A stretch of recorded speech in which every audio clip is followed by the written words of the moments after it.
Friends, channel पे नए हो तो लाइक करिए, सब्सक्राइब करिए और बेल आइकन प्रेस करिए। अम्मा सोच रही थी कि अब वो कहाँ जाएं। कोई मंजिल होती तो दूसरों की तरह वो भी उस ओर चल देती। कुछ सोचकर वो उठी, सूर्य देवता को नमस्कार किया, आंख बंद कर अपने प्रभु को याद किया और अपनी मंजिल किस्मत पर छोड़कर बस कदम बढ़ाने लगी। दिमाग में बस यही चल रहा था, इन रुपयों के खत्म होने के पहले कुछ काम ढूंढना है, पर कैसे और क्या काम। जब कुछ उसे समझ नहीं आया तो उसने अपने सारे सवाल अपने प्रभु को समर्पित कर दिए और शांत मन से अपने कदम बढ़ाने लगी। इलाहाबाद के कुंभ मेले में हजारों की भीड़ में मुन्ना मुन्ना कहते एक विधवा वृद्ध औरत पागलों की तरह इधर उधर दौड़े जा रही। वहां उसकी कौन सुनने वाला था। सबको संगम में नहा के पुण्य कमाने की पड़ी थी। भीड़ और शोर में मानो उसकी आवाज़ कहीं गुम हो जा रही थी। उसने लोगों का हाथ पकड़ पकड़ कर पूछना शुरू कर दिया, लाल रंग की चेक की शर्ट में मेरे मुन्ना को कहीं देखा है? लेकिन लोग ना में सिर हिलाकर आगे बढ़ जाते। किसी को संगम स्नान करके पुण्य कमाने थे तो किसी को अपने किए पापों का कर्ज स्नान करके एक झटके में उतारना था। लेकिन उस माँ को यकीन था, हजारों की इस भीड़ में कोई उसकी यह आवाज़ सुने या ना सुने, पर उसका बेटा जरूर सुन लेगा। वो भी तो कहीं माँ माँ कहता घूम रहा होगा। शायद वो ही बेटे की आवाज़ सुन ले। अब तो सूरज भी डूबने को था। थक हार के वो बूढ़ी औरत एक किनारे बैठ गई। जैसे जैसे दिन का प्रकाश कम होता जा रहा, उसकी हिम्मत भी टूटती जा रही थी। एक बार फिर उसने जमीन का सहारा लेकर उठने की कोशिश की। एक साधु ने उस वृद्ध को हाथ देकर उठाया। वो एक बार फिर से अपनी पूरी शक्ति लगाकर मुन्ना मुन्ना पुकारने लगी। बचपन में तो मेरी आवाज़ सुनते ही मेरा मुन्ना भागा चला आता था। आज ही इस भीड़ में कहाँ खो गया मेरा मुन्ना? मेरा मुन्ना ठीक तो होगा? कहीं कुछ हो तो नहीं गया? अनगिनत सवाल उस माँ को परेशान कर रहे थे। क्या हुआ अम्मा? एक आदमी ने परेशान सी नज़र आ रही उस माँ से पूछा। मेरा मुन्ना मुझसे बिछड़ गया। उसकी उम्र कितनी है? 45 साल। तो आप घबराओ नहीं, वो मिल जाएगा। आप दाएं जाना, वहाँ पुलिस कैंप लगा होगा। उन्हें बता देना वो आपके बेटे का नाम लाउड स्पीकर पर बुलवा देंगे। मेरा बेटा मुझे मिल जाएगा। ये बुदबुदाते हुए वो माँ पुलिस कैंप की ओर तेजी से अपने कदम बढ़ाने लगी। मेले की भीड़ भाड़ में मानो उसे दिशा का कोई ज्ञान ही ना रहा। किस तरह लोगों से पूछ पूछ कर वो कैंप तक पहुंची। मेरा बेटा खो गया, हाँफते हुए उसने कहा। उसका शरीर ऐसे कांप रहा था जैसे सूखे पत्ते को जरा सी हवा हिला दे। बैठो अम्मा, पहले थोड़ा पानी पी लो, एक पुलिस वाले ने कहा। उस बूढ़ी औरत ने पानी पिया, तेज सांस भरी और बोली, बेटा मोए बचुए को ढूंढ दो, भीड़ में कहीं खो गयो है। अपने बेटे का नाम और उम्र बताओ। अम्मा, कितनी देर पहले खोयो? बेटा उसका नाम मुकुल रहा, पर घर में सब उसे मुन्ना बुलाते हैं। 45 साल का है मेरा बचवा। कितनी देर पहले गुम हो गया यही तो नहीं बता सकते। करीब 3 घंटे हो गयो। मोए खड़ा करके कछु सामान लेने गयो रहो, पर लौट के वापस नहीं आयो। मोए बेटे से मुझे मिलाए दो बचवा। जो पुलिस सारी जानकारी लिख रहा था और जो उसके पास खड़ा था, दोनों ने एक दूसरे की आंखों ही आंखों में कुछ कहा जिसे वो बुढ़िया समझ नहीं पाई। अम्मा, कौन से गांव से हो? ललितपुर के पास बमरोला गांव है। हाँ अम्मा, आप बैठ जाओ, हम भोपू पर बोल देते हैं, तुम वो बचवा आ जाएगा। लाउड स्पीकर से अनाउंस किया। बमरोला गांव के मुगल की माँ उसका कैंप नंबर 5 में इंतजार कर रही है। जहाँ भी हो जल्दी आए। कई बार ऐसी घोषणा की गई। वो वृद्ध औरत कैंप में बैठकर इंतजार करने लगी। 1 डेढ़ घंटा बीत गया, लेकिन उसका बेटा नहीं आया।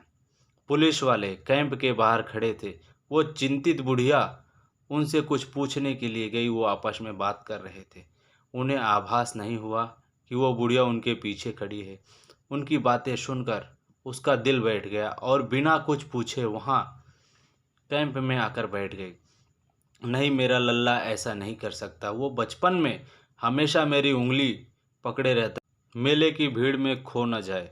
वो मुझसे इस भीड़ में अकेला छोड़कर नहीं जा सकता। जहाँ उसका दिल उसे ऐसी दिलासाएं दे रहा था, उसका दिमाग कुछ और कह रहा था।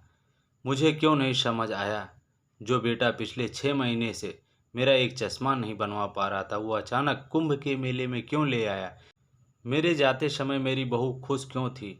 उसे तो देर सवेर कभी भूख लग जाए तो खाना मांगने में भी डर लगता था। जिस रसोई की कभी मैं मालकिन थी, अब उस रसोई में खाना पूछ कर खाना पड़ता है मुझे। क्यों समझ नहीं आया कि अचानक बहू बेटे को मेरा ख्याल कैसे आ गया। उसके घर छोड़े जाते समय बहू जोर से हंसता हुआ चेहरा उसे याद आ गया। उसकी आंखें छलक पड़ी। शाम के 7 बज गए थे। दिल फिर भी मानने को तैयार नहीं था कि उसका बेटा उसे ऐसे छोड़ सकता है। जैसे जैसे समय बीत रहा था, दिल पर दिमाग हावी होता जा रहा था। मुन्ना के बापू के जाने के बाद उसने घर बेटे के नाम कर दिया था। क्यों, क्या गलत किया था। उसी का तो है घर, लेकिन उसकी माँ उसके लिए पराई कब हो गई। किसी दूसरे की बेटी को क्या दोष दूं, जब अपना लड़का ही अपनी माँ को बोझ समझता है। किस्मत से हारी थकी बेहाल उस बूढ़ी औरत को समझ ही नहीं आ रहा था कि अब क्या करे।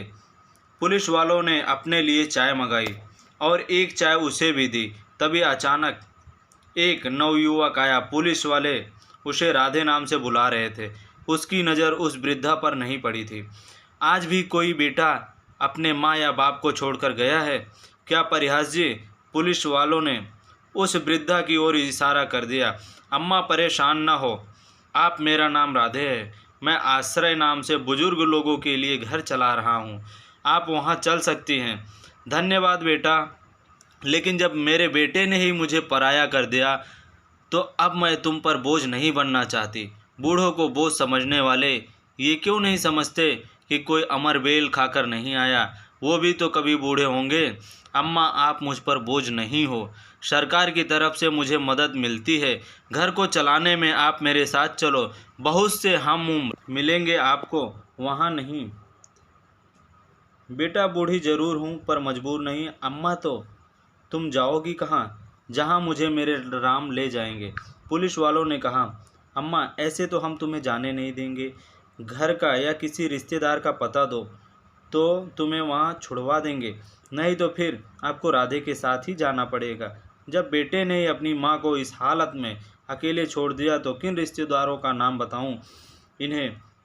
बूढ़ी औरत ने मन में सोचा, बेटा, मेरी एक बहन है, उसका पता जैसे ही याद आ जाएगा मैं तुम्हें बता दूंगी। उस बूढ़ी औरत ने झूठ बोल दिया। अगर सच बोलती तो उसे राधे के साथ जाना पड़ता, और स्वाभिमानी बुढ़िया को ये मंजूर नहीं था। किसी की दया पर जिए उसकी साड़ी में 600 रुपये बंधे थे।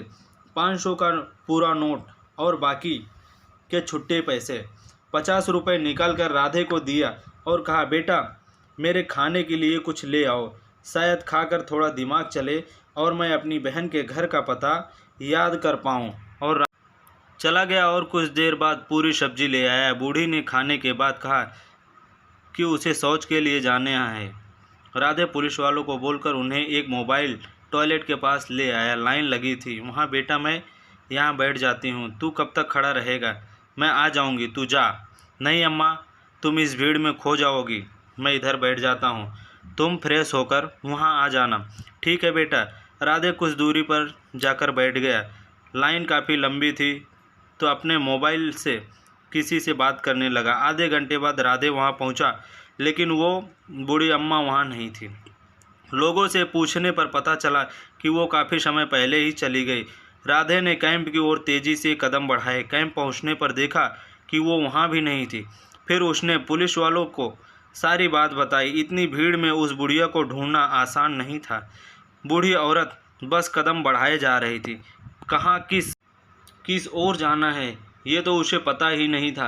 जैसे जैसे उसके कदम आगे बढ़ रहे थे वैसे ही दिमाग में उसकी यादें पीछे कदम बढ़ा रही थी। उसे आज भी मुन्ना की वो छवि याद थी जब पहली बार उसने अपने हाथों में लेकर निहारा था। उसके गुलाबी छोटे छोटे से पंजे, और कैसे उस नन्ही सी जान ने अपनी मुट्ठी में माँ की एक उंगली कसकर पकड़ ली थी, जैसे अब ये साथ वो कभी नहीं छोड़ेगा। जब उसके मुंह से पहली बार माँ शब्द सुनकर वो निहाल हो गई थी। कैसे उसने उसे चलना सिखाया, फिर दौड़ना और पढ़ना। बूढ़ी औरत की आंखों से आंसुओं की धारा बह रही थी, जो उसे कभी स्वर्ग सुख अनुभव कराती थी, आज वही उसे पीड़ा दे रही थी। मेरा मुन्ना आज इतना बड़ा हो गया कि अब उसे माँ की ज़रूरत ही नहीं रही। अपने अतीत और वर्तमान में उलझी हुई वो भीड़ भाड़ से काफ़ी दूर निकल आई थी। अब पैर भी साथ नहीं दे रहे थे। सड़क के किनारे एक बड़ा सा पत्थर था, वो उस पर जाकर बैठ गई। ये पत्थर भी हारे थके लोगों को कितना सुकून देता है। फिर क्यों लोग इंसानों को पत्थर दिल बोलते हैं। करीब 10 मिनट सुस्ताने के बाद फिर अनजानी मंजिल की ओर कदम बढ़ाने लगी। रात के करीब 8 बज रहे थे। उसे कहीं दूर से मंदिर की घंटियों की आवाज़ आ रही थी। अपने आप ही उसके कदम उस ओर बढ़ चले। अब मेरे प्रभु ही मेरी नैया पार लगाएं। इस दृढ़ निश्चय ने उसे एक नई ऊर्जा से भर दिया। घंटियों का स्वर उसके हर कदम के साथ तेज होता जा रहा था। मंदिर में शिव जी की आरती हो रही थी। वो भी अपने प्रभु के सामने हाथ जोड़े खड़ी थी। आरती के बाद प्रसाद वितरण हुआ। प्रसाद ग्रहण करके उसने मंदिर में लगे नल से पानी पिया और मंदिर परिसर में बनी बेंच पर जाकर बैठ गई। लोगों की भीड़ धीरे धीरे कम हो रही थी। बहुत थके होने के कारण उसकी आंख लग गई। अम्मा किसके आई हो? मंदिर के पुजारी ने बूढ़ी औरत से पूछा। वृद्धा ने कोई उत्तर नहीं दिया। घर कहाँ है तुम्हारा? घर नहीं है, उसने धीरे से कहा। तो फिर कहाँ जाओगी? जहाँ मेरे प्रभु ले जाएंगे। कौन जात से हो? पंडित हो क्या?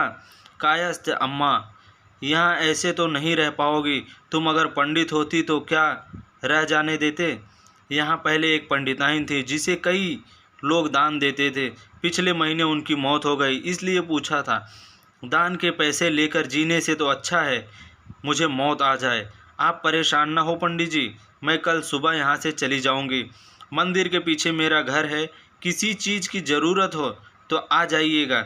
आपका बहुत धन्यवाद। मेरे सामने मेरे प्रभु बैठे हैं, वही मेरी ज़रूरत का ध्यान रखेंगे। मंदिर के पंडित जी जब सुबह उस वृद्धा को कहने जा रहे थे कि थोड़ी देर बाद वह वहाँ से चली जाए, तो देखा बेंच खाली थी। वो पहले ही जा चुकी थी। वृद्धा कमज़ोर जरूर थी, लेकिन उसकी बूढ़ी हड्डियों आज भी खुददारी जिंदा थी। उसकी साड़ी में 550 रुपये बंधे थे। उसने उसमें से 10 का नोट निकाल कर एक चाय वाले को दिया, जो साइकिल पर चाय बेच रहा था। सड़क पर कम ही लोग थे। अम्मा, चाय के साथ पाव भी दूं क्या? कितने का है? 5 रुपये की चाय और 5 का वन। ठीक है बेटा, दे दो, बूढ़ी माँ ने कहा। फ्रेंड्स, वीडियो देखने के लिए आपका बहुत बहुत धन्यवाद। आपको कहानी कैसी लगी कमेंट करके ज़रूर बताइए। अगर अच्छी लगी तो लाइक करिए और चैनल को सब्सक्राइब करिए। बेल आइकन प्रेस करना ना भूलिए। फिर मिलते हैं अगली कहानी में।